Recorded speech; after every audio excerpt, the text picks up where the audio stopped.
Recién en Telenueve Central le mostrábamos y teníamos el testimonio del papá de una nena de 12 años víctima de grooming que hubiese podido terminar en una violación o abuso sexual. Intervino la mamá y el papá, todo esto sucedió en un corto plazo, en un día todo se desató y en consecuencia puso en evidencia a este degenerado que tenía las intenciones de violar a una pequeña de tan solo 12 años. Un caso de grooming que iba a derivar en eso seguramente. Ahora estamos en vivo, ustedes están viendo a Leo Maraval con estas dos mamás. Sus hijas fueron víctimas de grooming.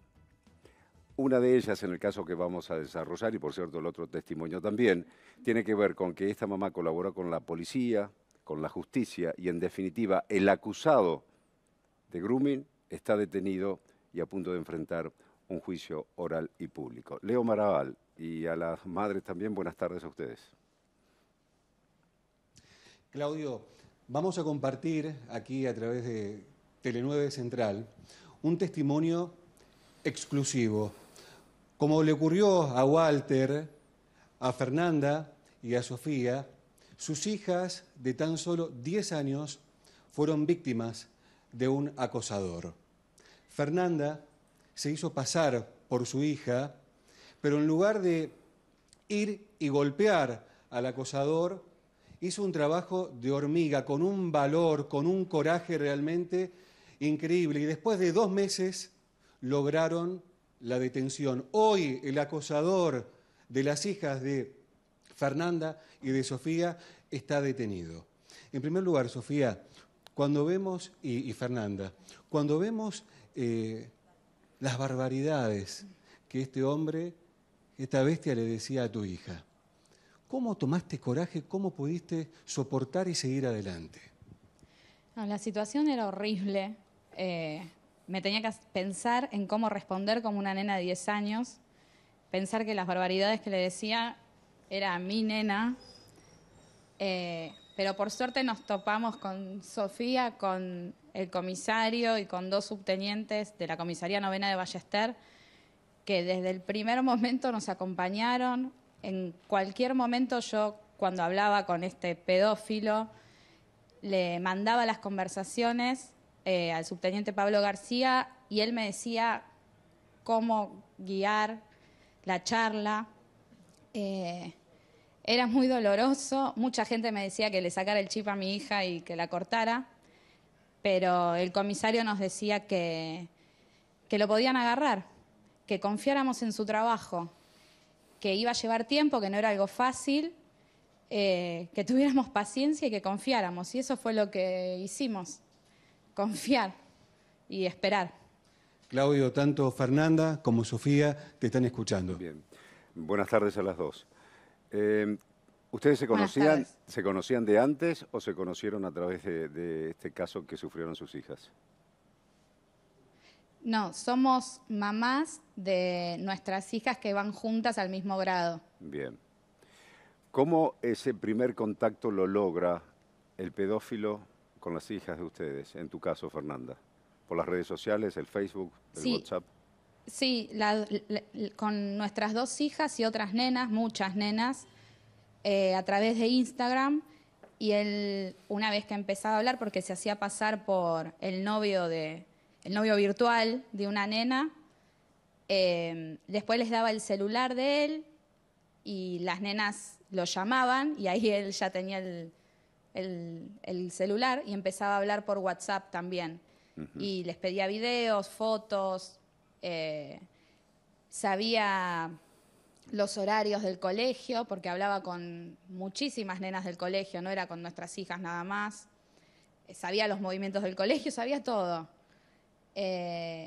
Y amenazaba cuando yo, haciéndome pasar por mi hija, no le contestaba enseguida, subía fotos de mi hija amenazándola en su Instagram, o me empezaba a escribir mensajes de texto, no por WhatsApp, amenazándola que le iba a pasar cosas horribles, que iba a llorar como nunca en su vida, que iba a sufrir.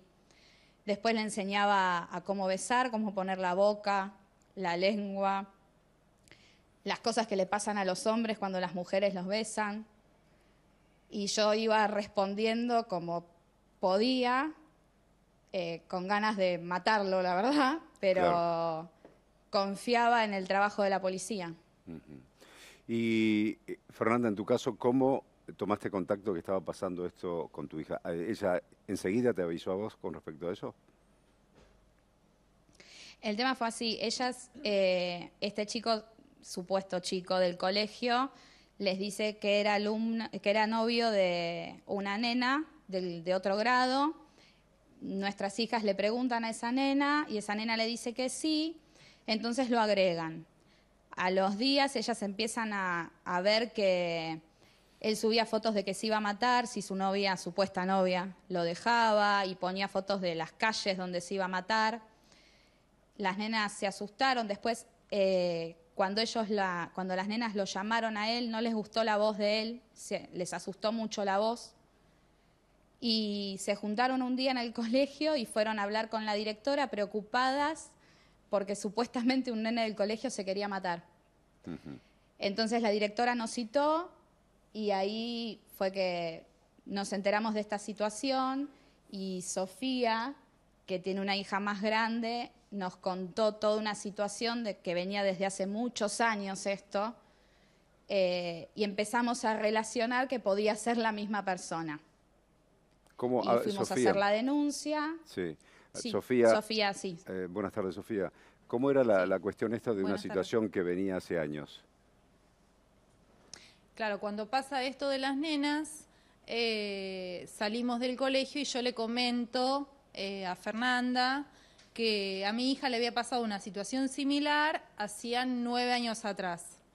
En ese momento no había redes sociales, entonces lo que hizo esta persona fue, con mi hija más grande ahora, le puso una carta en la mochila en el kiosco de la esquina del colegio.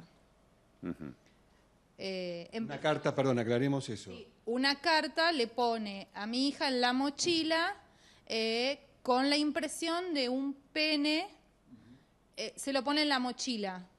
Eso mi hija me lo cuenta a mí y ella lo identifica en ese momento, quién era la persona. Bueno, yo voy a hacer, voy al colegio en ese momento, hago la denuncia, hablo con los directivos. Lo que no hice en ese momento fue la denuncia a la policía. Entonces yo ese caso se lo cuento a Fernanda y a las otras mamás y empezamos a hilar ese caso con este, porque era muy parecido. Y bueno, entonces ahí empezamos a hilar junto con la policía y bueno, llegamos a que era la misma persona. ¿Cuántos años tiene? ¿Qué saben de este acosador?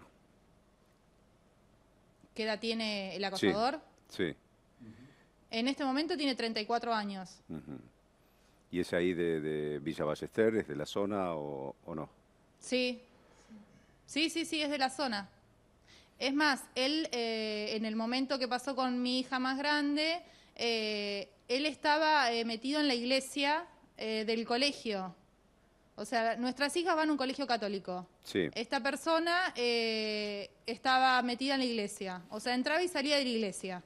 Del colegio. No sé si era monaguillo, seminarista, sí. ¿Y él tenía algún hijo en el colegio o alguna hija chiquita o no?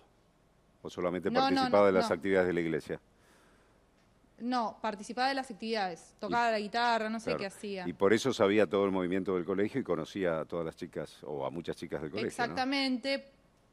Claro, en ese momento él lo que hacía era, la seguía en el colectivo, la seguía hasta las casas, le pasaba cartas abajo de la puerta, ese tipo de cosas. ¿Y siempre con connotaciones sexuales esas cartas? Redes. Sí. Bien. Fernanda, ¿y ahora va a juicio oral y público dentro de poco ya a ver qué pasa con la causa judicial? La fecha todavía... Claro, la fecha todavía no la tenemos.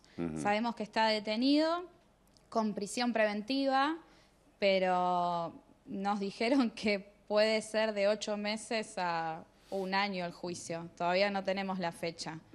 A nosotros nos gustaría que sea lo antes posible porque todo esto fue horrible para nosotras. Sí. Fernanda, ¿recuerdan ustedes la causa, cómo está caratulada? ¿Cuál es el delito que le imputan concretamente? Sí, es grooming, amenaza, Y Sí, porque era, en realidad, Y el- era acoso virtual, Sí. o ciberacoso, no sé cómo se nombra. Grooming. Grooming, pero después, no me acuerdo, un artículo de una ley por el tema de las amenazas que sufrieron las nenas. Ah, claro. artículo 130, creo, algo así. Bien.